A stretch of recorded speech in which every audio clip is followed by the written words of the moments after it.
Yeah, so hello everyone, and welcome to Speakers Corner Live Preview. Hello Maureen, good to see you. How quickly the months roll on. This is our February Speakers Corner. I'm Jennifer Jones from Tracking Down the Family, and here's Jane from New Zealand. Hi Jane. Um, so I'd like to welcome you to this live Speakers Corner preview. So we're doing a preview for the Speakers Corner event that's coming up later in the week. So this one, I've actually been really looking forward to it since we locked it in last year. I have two very experienced genealogists and family history storytellers with me. Jude, uh, Jude is from. I've just had a mental blank. Yorkshire. Jude Rhodes is from Stories of Our Generations. Yeah. And Kyla Bayang is from Root Squad Roundup. So Jude is a specialist in English research and especially Yorkshire research. Mm-hmm. And you may remember Jude from when she spoke to Barbara on the All About That Place series a little while back. It was so interesting hearing about her one place study. And Kyla from Root Squad Roundup is a genealogist and librarian and loves helping people with their family history research. And you will remember Kyla when she came along last year to Speakers Corner and told us, really great story about the strength and resilience it took for her ancestors to make that journey to America. And I do remember how amazing that story was. So our theme for this month is migration. Another reason that I've been looking forward to today. I really love migration stories and hearing about our ancestors leaving their homes to make a new life, often in a faraway land where they know very little about what was in front of them. And I wonder what it must have been like at the time to make those decisions. Mm. When you think about it, it would be difficult enough for us today to make such a decision, even knowing where we're going and what was going to be ahead of us. So I'm looking forward to hearing these stories. So I'll hand over to Jude. Jude and Kyla are going to give us little peeks at two really interesting stories that you will hear more about later in the week at Speakers Corner, but just a little sneak peek today. So over to you, Jude. Give us your preview about your story. Okay. Hello, everybody. It's so lovely to be here. And thank you to Jen and Barbara for inviting me. So, yeah, I'm in Yorkshire, in England, and my research is nearly all to do with Yorkshire. And that's where my family are from. So, on both my parents, all my grandparents, my great-grandparents, they're all from Yorkshire. But my story next Thursday is going to be about my 3 times great uncle, who was a coal miner in Yorkshire, and he emigrated to America. And he lived in various places in America. It's quite a story for my humble little family. When I first came across Joseph, I was like, this can't be the right Joseph. You know, when we're researching and sometimes we think, yeah, I've got the right person. Other times you think, this isn't the right person. I was convinced this was not the right person because no one in my family traveled to America, let alone became a professor in America. But yes, it is my 3 times great uncle. And I'll be talking about the story of Joseph. Oh, can't wait to hear it, Jude. That's incredible. Yeah. And how wonderful for you to have all your family, close to you in your village. I am so amazing. Lucky. We are so Yorkshire. Yeah.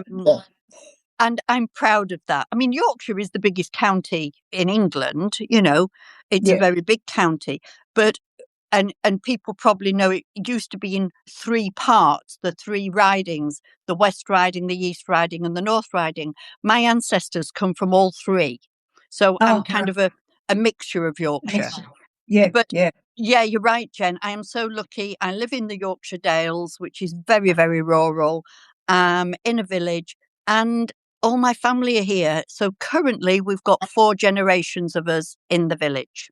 Oh, how wonderful. Yeah, yeah. That's quite amazing, isn't it? You know, It with is. the So way. my Yeah. mum's 97. Oh, right. Yep. Yeah, She yeah, she's still in the village. Then there's me. Then there's my children and my grandchildren.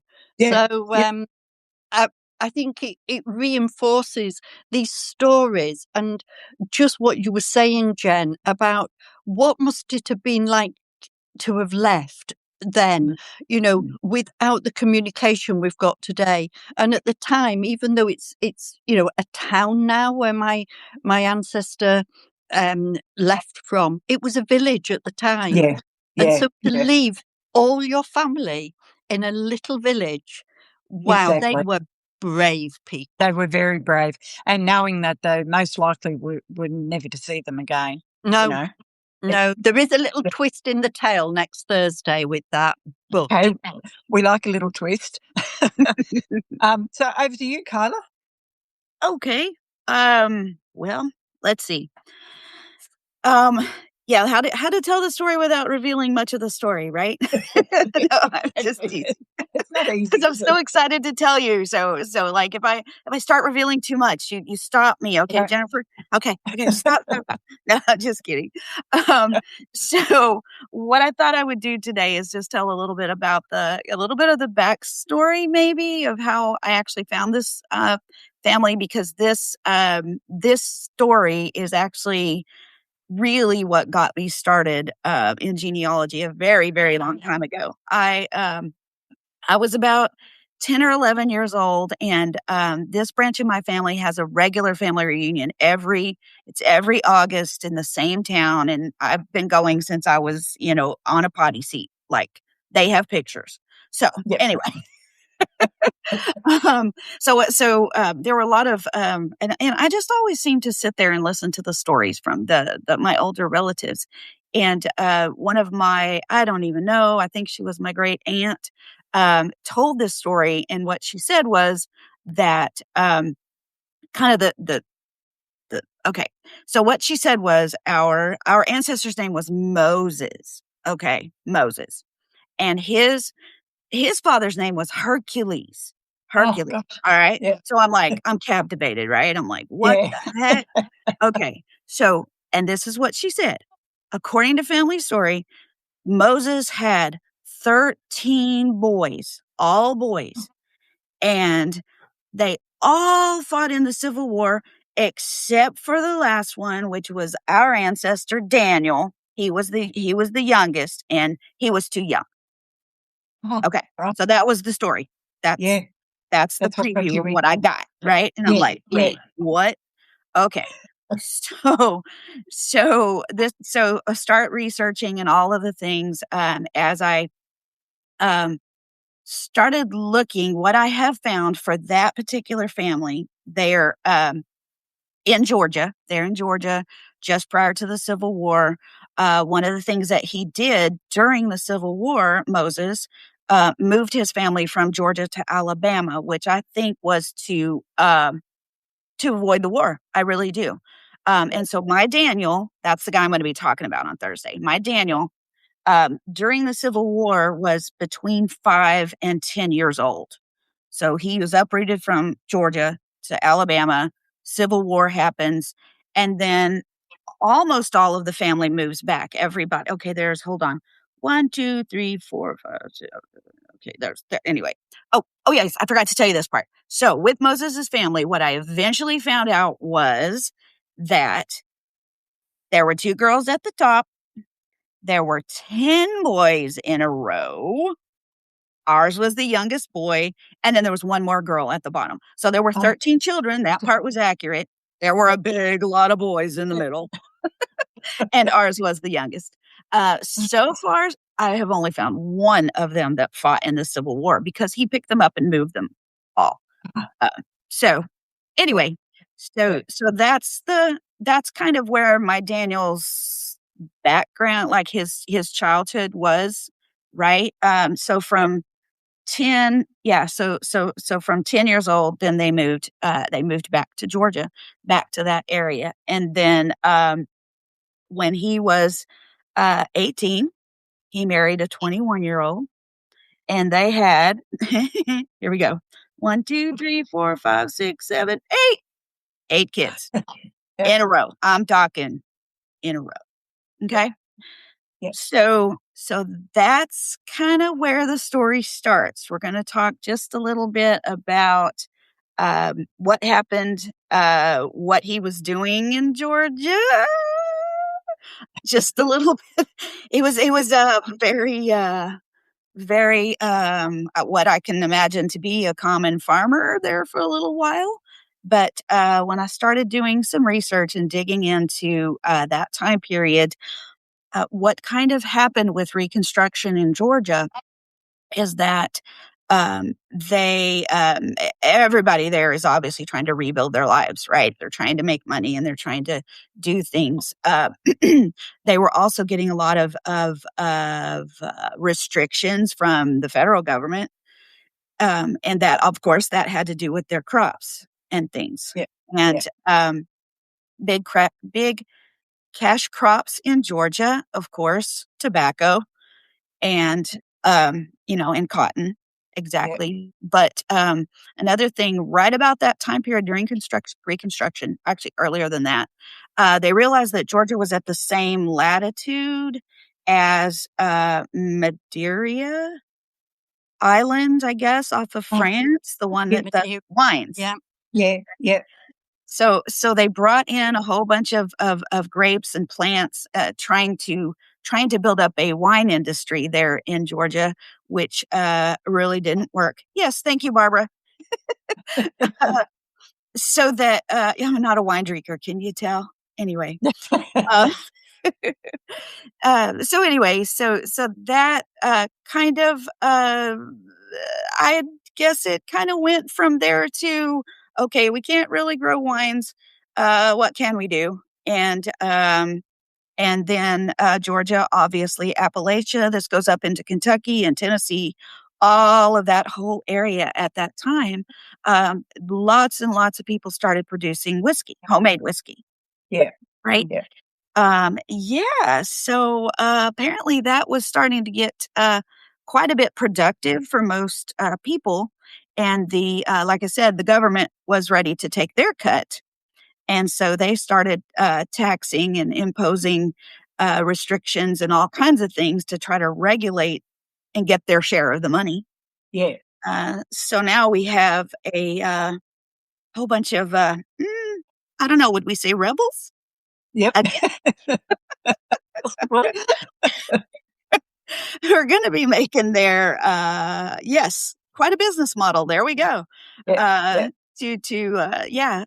using their excess crops, right? Such as corn, and making whiskey. Yeah. And selling it. And there we go. So we've got this whole bootlegging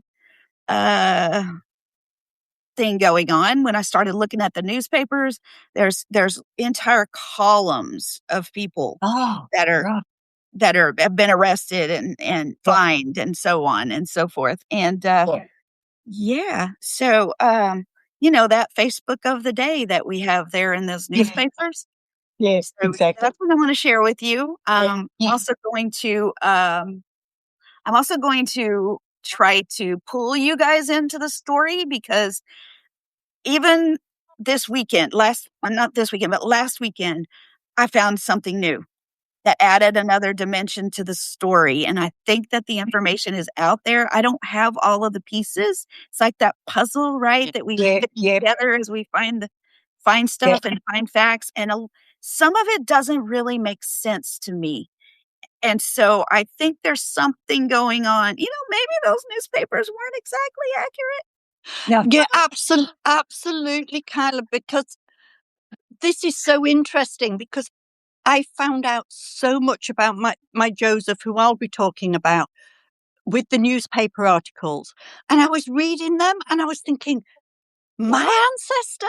And then I was reading other bits and I thought, no, this is wrong. And it was really quite interesting that There's a town called Newcastle. How would you say it? I'm putting on a different accent. Newcastle. Uh-huh. Oh, Okay. yep. Yeah. Uh-huh. In the States, there's a town called Newcastle in Oh. the States, and it says in the newspaper that Joseph Hemingway named it after his hometown. No, absolutely not, because his What a hometown shock. wasn't the England Newcastle. Ah, I right. call it Yep. Newcastle, but So do I, Jude. yeah. So he definitely wasn't from Newcastle. And the only way I can work around this, and I've chatted to my mum, a lot about it, is that we have a saying in England that if you're taking something to another place, that place is plentiful in what you're taking. We call it taking coals to Oh, from Newcastle. because Newcastle, Yeah. pardon everybody, Newcastle was, coal mining. Okay. Yeah. So Yeah. I'm guessing because, as you'll find out next Thursday, Joseph was so involved in coal mining that he used that name Newcastle, but it certainly isn't where he was born or from. Yeah. But that's what the newspapers decided. Yeah. I Oh, so do. yeah. I The do love newspapers that. haven't really changed. I I'd always yeah. believe it. So I want to tell you just a little bit Yeah. about the very first thing that I found about this story. So I think I've talked about this before. I've posted just a little bit about it, but the first thing that I always do when I go to any library, everywhere I go, is I go to my county, right? My state and my county, and then I just start pulling off every single book and looking in the index to see if our family name's in it, right? Because especially I don't even know, you just never know what's going to be in No, there. You never exactly. know, and I never know when I'm going to see that book again because some libraries have just one or there's only 2 or 3 copies of it.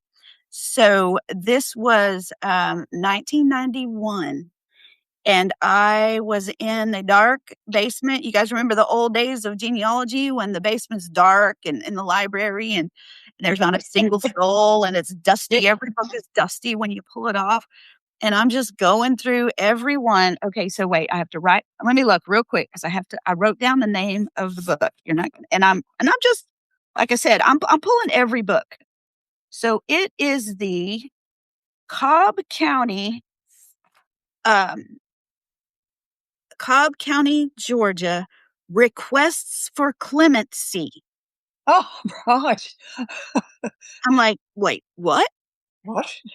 And so I turned to the page, and sure enough, there it is. And there's Dan Ogle and Ben R. Ogle, who is his brother. And I'm like, that's it. There's just an entry that they were pardoned by the governor of Georgia. Oh. What? So that was your first little bit that you found. That was it. That was, Oh. yeah, 1991. That was the very first clue. But it had, guess what it had? Thank goodness for that researcher.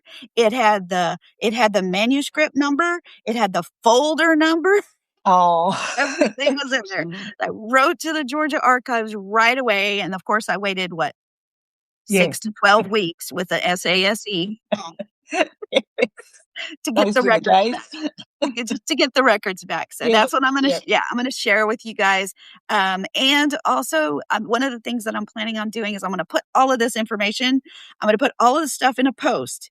Okay. So I'm calling out because, in our community, you got to get some help. Right. So that's what I'm doing. I'm going to put if any of y'all love a really good mystery and you want to help me dig and see if we can find anything else about this, I'm going to tell you what we got some whys, we got some wonders, and it's like, and I really, really want everybody's opinion on where else to go. And that's what our community's like, don't you? There's always someone who knows something about something we're looking for. So that's a great idea. Barbara, the Sorry, same go. person and the same person. I mean, like two different people can be looking for the same thing, but we search in different ways. Like we're, you know what Yeah, I mean? exactly. Somebody will Yeah, find something that I don't. So, yeah, exactly. Yeah, yeah. okay.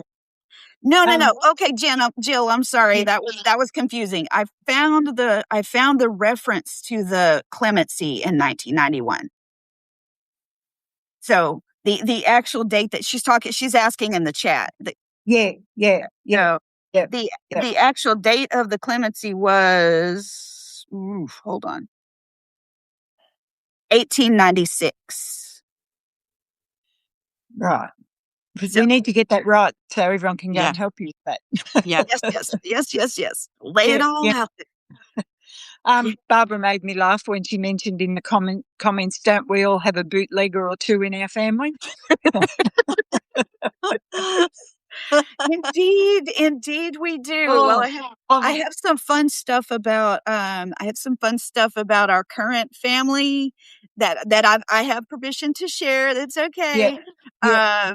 But yeah, and then what happened once he was pardoned and did his little that was his migration, like, oh, let's just get out of Dodge, right? So yeah, so once they got here to Texas, there's some really Yeah. fun stuff that followed him too. So And I I think, misread. That was Bill. Bill that said that. So get that right. Yes, oh Jude? yeah, I think it's so interesting about what we pick up through the stories in our families. And Yeah. it's something that you've mentioned, Kyla, was it true? Were 13 boys actually fighting at the same time? All these Yeah. things. And then we Yeah. pick it apart to find out what's real. And with my Joseph that I'll be talking about, in the generation below, so below him, so my mum's uncles, because Joseph was her great uncle. So my mum's uncles, there was a story that two of them went out to the States. They had a big fallout. One of them made a load of money. One of them didn't. There is nothing to back it up. A good story, though, isn't it? Yeah. Well, there's a tiny bit, so you can Yeah. see where the story kind of got Yeah. twisted. One of Yeah. them did go to America, but he was nowhere near rich, and he didn't work in textiles. Yeah. He was working as a mechanic's labourer. So Well, where he'd this, wanted, that's a fairly ordinary story, isn't it, compared to the other story? yeah, but then the absolute opposite of all of that is about Joseph.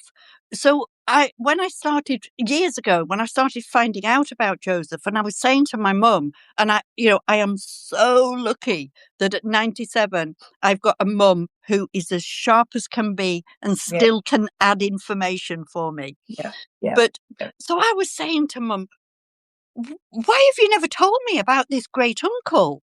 And she didn't have a clue. She had no Oh. idea. Now, the entire family were literate. So it wasn't that he emigrated and there was no, they Yeah. couldn't read any correspondence. Yeah. Yeah. Yeah. He had the money to be able to send letters. Yeah. They were a close family. And yet she said her mother, my grandmother, never knew about this because she said most certainly if she had known, Yeah. it would have been mentioned. Yeah. And it Yeah. blows my mind that no story has been passed down in the family. So it's like the opposite of these stories where they're a bit make-believe. There is no story. There's no stories. Yeah. But Yeah. how And wonderful for your mum to hear these stories now. She must just be loving it. Yeah. what's so incredible for this story, and it maybe doesn't make sense to anybody else, I don't know, hopefully it does, is that it helps to bring some pieces together that aren't very tangible. So my mum is really clever, but because of family circumstances and finance, she could never pursue her education. Yeah. And I think this was the same going back through the generations. My grandmother was very clever. and she used to write poetry, and I'd be like, gosh, but they were all really quite poor, either coal miners or mill workers. Yeah, yeah. What do I find? That Joseph was incredibly intelligent. He was an inventor. That I'll be able to tell you what he invented next week. You'll never light a fire again the same. Oh. He was incredibly intelligent. And then I started to piece together other little bits in the family, like actually his brother was behind the trade unions. His niece taught sign language in the mills. It goes on and on and on. Yeah, And for yeah. me, I think I've found a nugget that explains that even though it was a very poor family with very humble, very little means, they were a very educated, Yeah, really thinking, family. And yeah. that has been what is so brilliant to be able to tell my mum. That has been Yeah, absolutely. Yeah. the absolute hub of it all for me. Oh, I love yeah, that, like tying the generations together and all the yeah, way front yeah, back. That's Yeah. beautiful. yeah. I love that. That's Oh, beautiful. Yeah, yeah, yeah. I've still got my mum. She's 92. oh, And if I ask her, I know now not to ask her, but if I ask her about the family history, she doesn't know anything. But you just wait, and just every now and then, if you mention someone's name, a big story will come out. But if you say, "What do you know about so and so?" "Oh no, nothing. We don't know anything about any stories in our family." It's yeah. very fun. You just got to go about it the I've right way. had to pull it out of my mum over the Yeah. years. Yes. When I first started this, like 40 odd years ago, Yeah. nothing was forthcoming. And my auntie used to tell me stuff, so mum's sister. But now I think because of the age, and it's comforting to talk about the Yeah. past, Yes. Yes. and Yeah. I'm Yeah. not talking dementia, I'm talking Yeah. everybody who gets Yeah. older, Yeah. Yeah. and so she loves it. And I'm Yeah. learning and learning. Yeah. As Barbara says, celebrating mums everywhere. Absolutely, Ditto, Barbara. Barbara. Yeah. Yeah. Yeah. And on that subject a little bit, Kyla, what jumped out at me was, could you imagine having 10 boys? Oh, You know, I have 2 and I love my boys dearly, but I can't And imagine 5 times that many boys. in a row. In a row. I know. Oh, they were just so, And can you we even imagine what the youngest, the girl, like, yeah, oh my, but how do you feed 10 boys? I know. I mean, the amount that no they idea. eat. Yeah, Like, yeah, yeah. And they would eat twice as much of it as our boys probably, because they're probably out helping in the fields and fields doing and things. hard They work, better be growing their own. So That's right. Oh, that was just so wonderful to hear your previews, and both of you. And I'm sure everyone has loved them. I really can't wait to hear the full story. And we've got a couple of little, just little couple of things that haven't been told to us that I'm waiting to find out about. So, thank you to both of you. So I should say, Speaker's Corner will be on later this week, where you will hear these full stories, Thursday or Friday, depending on your time zone. Barbara will just pop it in the notes below.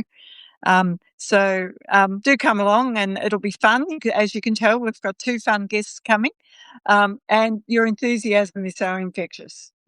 Oh, thank you. It's so It's just great to wonderful to hear be, you too. for the reactions that we get about just Yeah, our own little simple stories. It's just yeah, fabulous how yeah, everybody embraces. yep. And see all those hearts coming for you. That's just wonderful. Um, I also will say, I haven't said for a little while, I'm creating a list for next year. So if you have a story to tell, you can come along and also hop onto our virtual box and tell us our story. And we're all eager to hear family stories. We love them. And I've said before, it is an eye roller free zone. at Speaker's Corner. You'll get enthusiasm and claps and no eye rolling. So thank you everybody for coming on today. And yes, Barbara just reminded me, you must register for the Zoom link. It's a free event, but you need to register to get that link. So don't forget that. And the link to that will be in the bottom, in the notes. So thank you to both of you for coming along and giving us a sneak peek at your wonderful stories.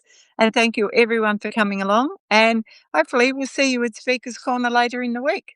Thank you. That's good. Bye-bye, everyone. Bye-bye. See you later. Bye.